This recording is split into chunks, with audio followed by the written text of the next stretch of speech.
What's up, it's Cinema Shogun here, and ask and you shall receive. Yesterday in one of my videos, I asked you all if you wanted me to go over this entire 8-page indictment of Leilani Simon. As most of you all already know, if you've been tuning into my videos, I cherry-picked certain things out of this indictment that I wanted to talk about.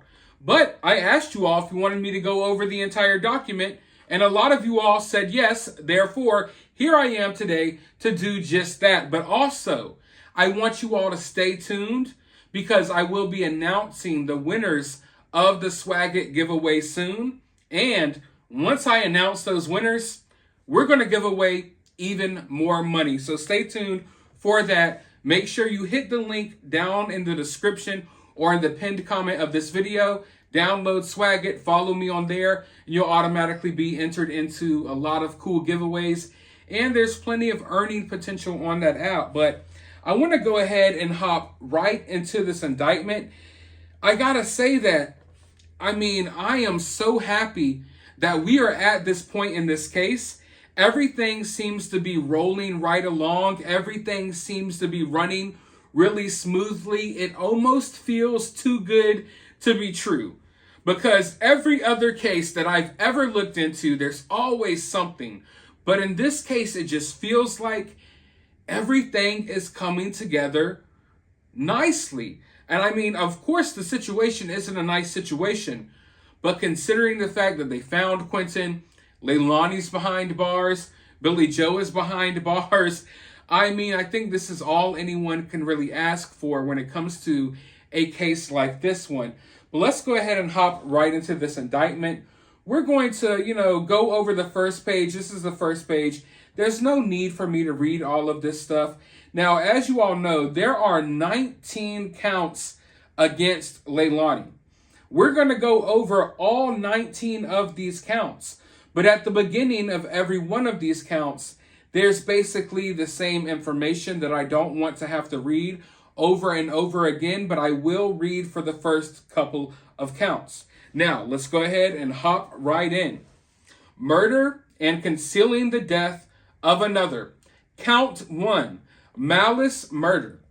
In the name of and on behalf of the citizens of the state of Georgia, charge and accuse Leilani Marie Simon with the offense of malice murder, for that the said Leilani Marie Simon in the county of Chatham and state of Georgia on or about the 5th of October 2022 did unlawfully with malice aforethought cause the death of her son Quinton Simon, a human being, in a manner unknown to the grand jury at this time, contrary to the laws of state of Georgia, the good order, peace, and dignity therefore.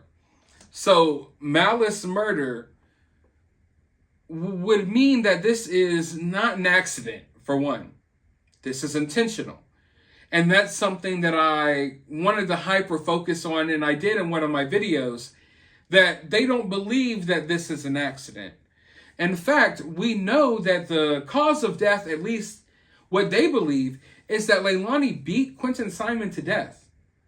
So that's why you're seeing malice murder charges and things of that nature. But let's go ahead into the second count.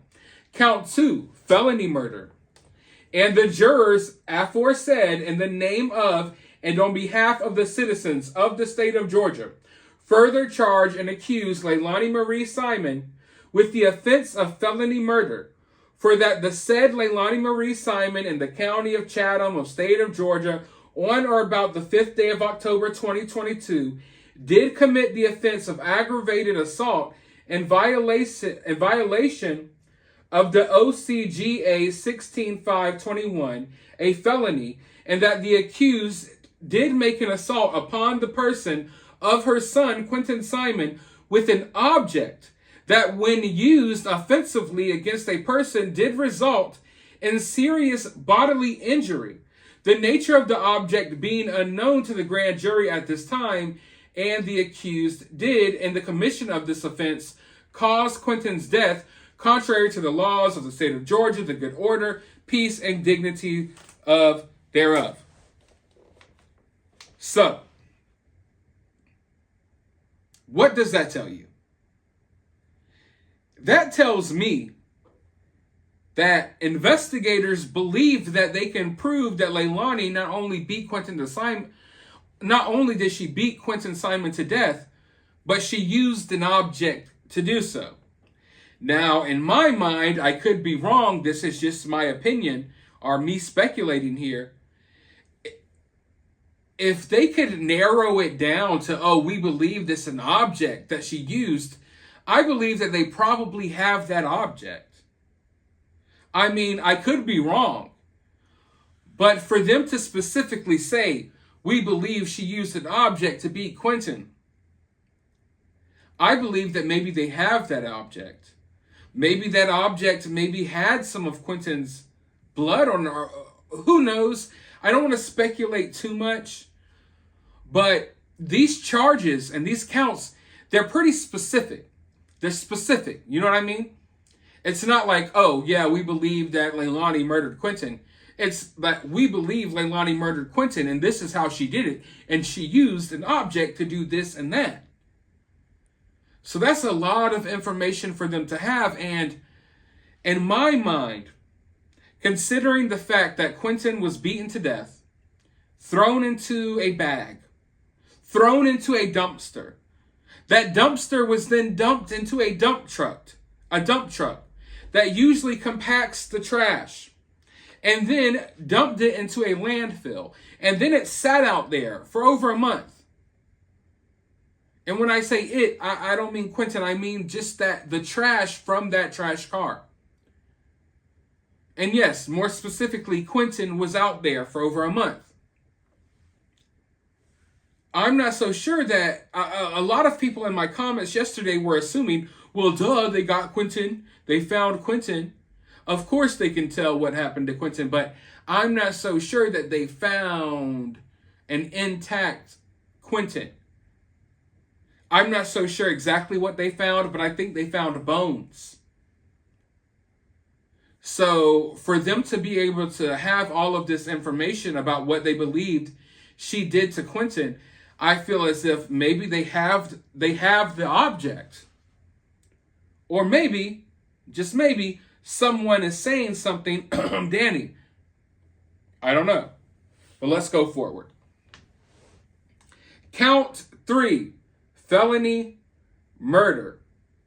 Like I said before, I don't want to go over the stuff that's going to be on every single count. But on or about the 5th day of October 2022, Leilani did commit the offense of cruelty to a child in the first degree in violation of the OCGA 16570, and that the accused did maliciously cause her son, Quinton Simon, a human being and a child under the age of 18, cruel and excessive physical pain in a manner unknown to the grand jury at this time. Yada, yada, yada. You get it. Count 4, concealing the death of another. The offense of concealing death of another, for that the said Leilani Marie Simon in the county of Chatham in the state of Georgia, on or about the 5th day of October 2022, she did unlawfully conceal the death of her son, Quinton Simon, by discarding him in a dumpster at Azalea Mobile Home Plaza, which hindered the discovery of whether Quinton was unlawfully killed, contrary to the laws of the state of Georgia. So that concealing the death charge, that's because she took Quinton and threw him in the dumpster. I don't want to elaborate on that anymore. We've talked about that for a long time, and it's depressing. And we actually got to see photos of the exact dumpster this week. Count 5, false report of a crime. Leilani did willfully and knowingly give a false report of a crime to the Chatham County Police Department, a law enforcement agency of this state, by implying that Quinton Simon had been abducted by an unknown intruder So that's what I was telling you about earlier. And we know that if you've been following this case long enough, then you know that that was Leilani's first story. Was someone must have just walked into the house and abducted Quinton. Someone walked into a house full of people and abducted Quinton. How did this happen? And then she even went to like, okay, it was probably Bubba, Quinton's dad. Of course, that wasn't the case.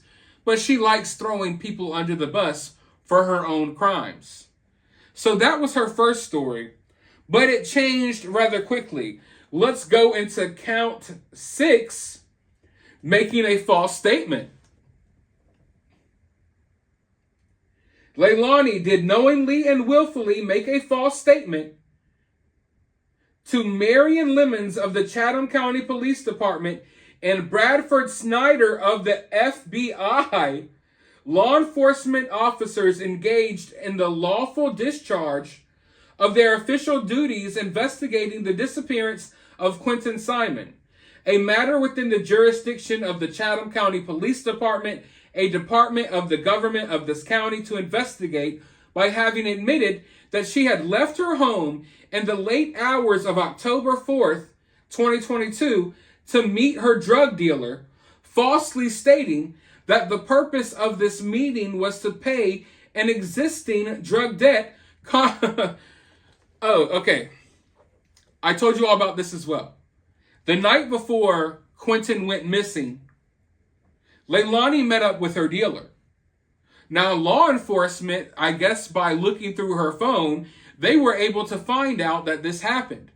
But instead of Leilani, acknowledging that, yeah, I bought something, and yeah, I was on something, Leilani said that, no, I was paying off an old debt. Yeah, I met up with my dealer. Yeah, it's true, but I was giving him money from the last batch. I didn't buy anything new. That's basically what Leilani told to them. But of course they found out, and I'm sure it was easy for them to find out, that she did in fact buy something. And it appears that she was on something during this whole fiasco. So it's not an excuse at all. So don't ever think that it is. But I think Leilani was probably geeked up on something. She was on something when she did what she did to Quinton. That's not an excuse. That doesn't make the situation any better at all. But I do believe that is the case. Now let's go forward. Count 7. Man, there's a lot of these counts.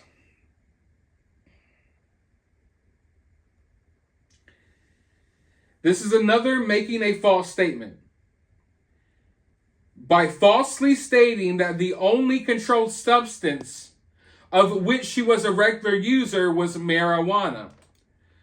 So she made a false statement. She told law enforcement that all she does is smoke a little weed. She don't do none of that hardcore stuff, none of that other stuff. All that stuff that you heard she does, that's not true. Now let me tell you this. Mary Jane, the silly bush, the happy grass, it usually doesn't have you jumping through people's windows, stealing their jars of change like Leilani. No, that's the hardcore stuff. So for her to pretend like, all I do is smoke weed, Leilani, come on, we know that you're doing a little bit more than that. But let's just go ahead and go forward. Count 8, making another false statement. By falsely stating that the only controlled substance she had used in the past 24 hours was marijuana. So right off the bat, they figured out that, oh, it turns out you're on a lot more than just the sticky icky. You're doing a little bit more than that, Leilani. And then we have count 9, making yet another false statement. This never ends. Leilani falsely stated that the purpose... All right, hold on. Let's go back a little bit. Let's rewind back. Leilani admitted that she had left her home in the early morning hours of October 5th, 2022. And then she falsely stated that the purpose of this trip was to meet up with her friend Misty at a Chevron service station where she obtained some Orajel. So I made a whole video on this yesterday.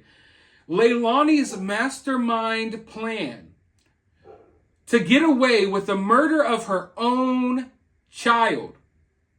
The story that she came up with, that she thought was going to work, was a story about meeting her friend for Orajel. Now, obviously, that's idiotic. And I could make 1,000 jokes about it, but I'm trying not to. I'm trying to be as serious as possible in this video. But one question I do have is, was this Misty person, was she a willing participant in this alibi? Did Misty know that Leilani killed her son? And Misty knowingly went along with this Orajel alibi? Or was this just some weird thing that Leilani created in her mind? Once again, throwing someone else under the bus. Because make no mistake about it, Misty, if you're watching this, Leilani just included you all up in her alibi. I was with Misty. I was meeting with Misty. Now, a real friend wouldn't do something like that. So Leilani, not only did she try to throw Bubba under the bus, we will hear later that she threw Danny under the bus, but she's throwing Misty under the bus. Oh, I'm going out here at 5 in the morning to meet up with Misty for some Orajel. So I really want to know if Misty was a willing participant in this, or if Misty had no idea that her name was being thrown around so much by Leilani. But let's go ahead and go to count 10. Mind you, there are 19 counts here. This is yet another making a false statement.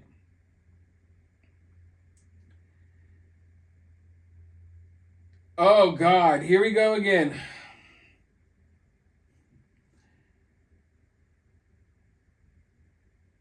In the early morning hours of October 5th, 2022, Leilani had in fact traveled to the Azalea Mobile Home Plaza and there had discarded her son Quinton Simon in a dumpster, contrary to the stories that she had already given. Now this is going to October 8th, falsehoods on October 8th. Because Leilani was questioned multiple times. Everything that we've read so far was from October 5th. So we're now moving into October 8th. Another making a false statement. You're going to see here how her story changes. Now, Leilani admitted that she had left her home to meet her dealer in the late night hours of October 4th, falsely stating that this meeting was to pay an existing debt, and we now know that that was not the case. So even though she lied about that on October 5th, and they got her for that on October 5th, she made another false statement about that on October 8th. Count 12, making yet another false statement. This lady is just constantly lying her ass off. So this false statement is once again about her using controlled substances, because they were able to figure out that she was using controlled substances, contrary to what she had said before. Count 13, another making a false statement, falsely stating that the purpose of her trip to meet her friend Misty was to obtain Orajel, a topical pain reliever from Misty, that on this trip the accused had in fact met Misty at Azalea Mobile Home Plaza. So we went over this yesterday, but this is when her story changed about Misty. Originally, she said that she left the house to meet Misty at a gas station. Now, once law enforcement laid it on her, like, hey, Leilani, we know you went to the trailer park. That's when her story changed and was like, oh, yeah, silly me. I met Misty at the trailer park for Orajel, not the gas station. So as the days go by, law enforcement, they're letting her know a little bit about what they know. And as they do that, she changes her story. And they hit her every single time. Every single time she lied and changed her story, they hit her with another count. And it's hilarious to see because there's 19 of them. We're almost reaching the end here, though, folks. So stick with me. We are now on count 14. 14. Now, this is because they found out that she had indeed discarded her son, Quinton, in a dumpster. Contrary to what she told them about meeting Misty for Orajel. And then we go to count 15. Now, count 15, now we're moving into October 12th. So that's another fun little detail we find out from this indictment, that law enforcement interviewed and talked to Leilani on the 5th of October, the 8th of October, the 12th of October. Every single time they talked to Leilani, her story changed. Her story changed. When they first talked to Leilani, her story, as you all remember, we went over in this video, was that some random person, maybe Bubba, abducted Quinton from the home. As law enforcement let her know, like, hey, we know you left the house in the morning. She's like, oh yeah, that was to get Orajel at the gas station. And then law enforcement's like, well, we know you kind of went to the mobile home. Oh, that's to get Orajel at the mobile home. So her story evolves and changes slowly. But her first story was someone randomly abducted Quinton. And then by the time they questioned her again, that's when she had the Orajel story together. Now we are on October 12th, and you are about to see the story change once again. Mind you, these counts, they don't go into full detail about everything. So you see a lot of words here, and it looks like a big paragraph. It's reiterating the same information over and over again. You can go over, the whole document yourself if you would like. But this is count 15. Having admitted that she had left her home in the early morning hours of October 5th and had traveled to Azalea Home Plaza, falsely stating that the purpose of this trip was to meet her friend Misty to obtain Orajel from Misty, and that on this trip the accused had in fact met Misty at Azalea Home Plaza and had obtained Orajel from her. So now they're hitting her with this false statement because they now have her caught up in the lie. They know that this is not true. Going forward to count 16. Having admitted that she had discarded something in a dumpster at Azalea Home Plaza in the early morning hours of October 5th, falsely stating that what she had discarded was normal household garbage. So they got her with that other count because originally she said that she was going to Azalea Mobile Home to meet up with Misty to get Orajel. But then they sprung it on her. Hey, we know you went to the dumpster, Leilani. So then her story changes. Oh, wait, forget the Orajel. I was going to dump off family trash in the dumpster. So they got her once again for that. Count 17. In the early morning hours of October 5th, 2022, at the Azalea Mobile Home Plaza, she indeed had discarded of her son, Quinton Simon, in a dumpster, contrary to what she had said before. And then now we are on October 31st. October 31st.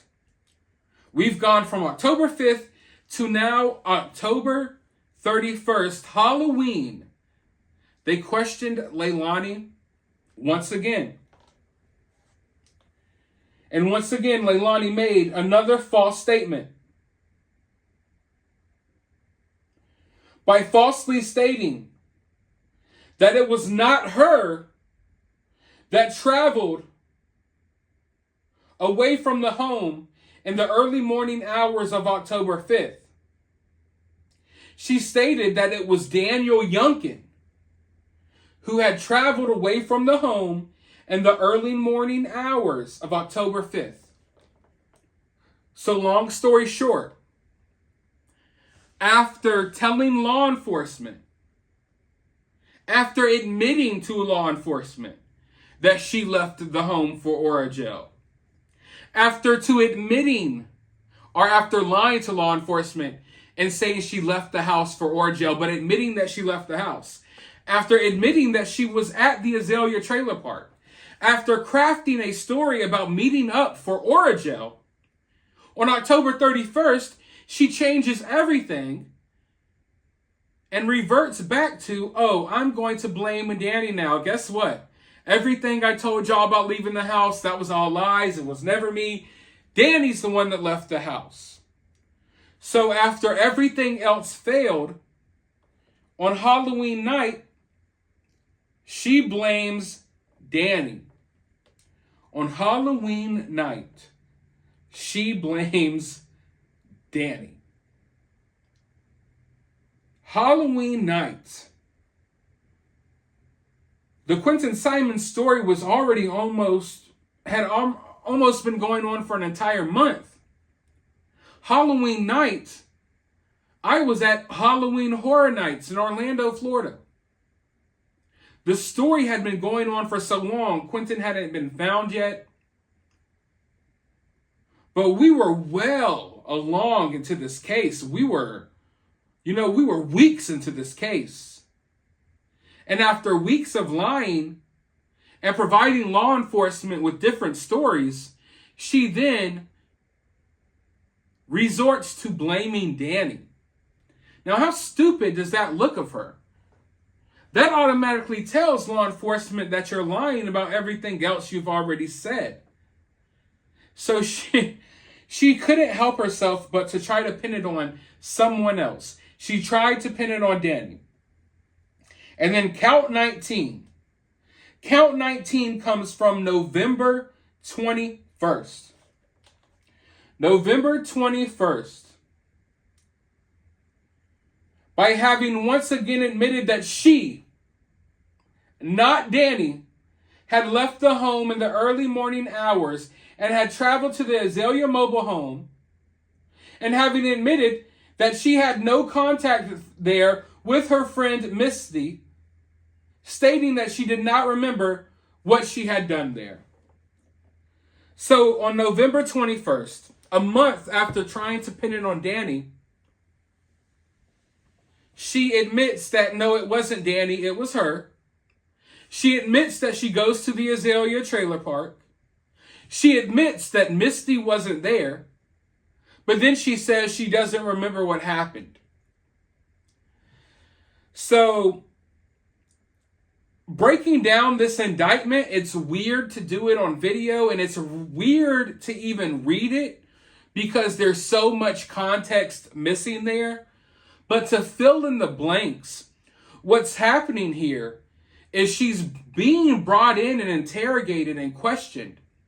And every time law enforcement questions her, law enforcement, they're feeding her a little bit of information about what they know, stringing her along, continuously getting her to lie and lie and lie over and over again until we reach the point that she's behind bars.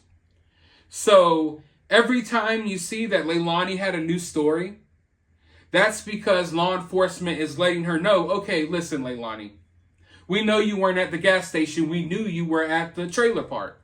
And then you'll see in the counts of Leilani lying that she crafts a new story. Yes, I was at the trailer park to meet Misty for Oragel. And then law enforcement brings her in another day and they're like, hey, we know you were at the Azalea Trailer Park and we know you went to the dumpster. And then Leilani crafts another lie. Yeah, I was throwing away household trash. And it just keeps going on and on and on until we eventually reach a point that Leilani knows that law enforcement knows that she didn't meet with Misty. She knows that law enforcement knows that it wasn't Danny who left the house.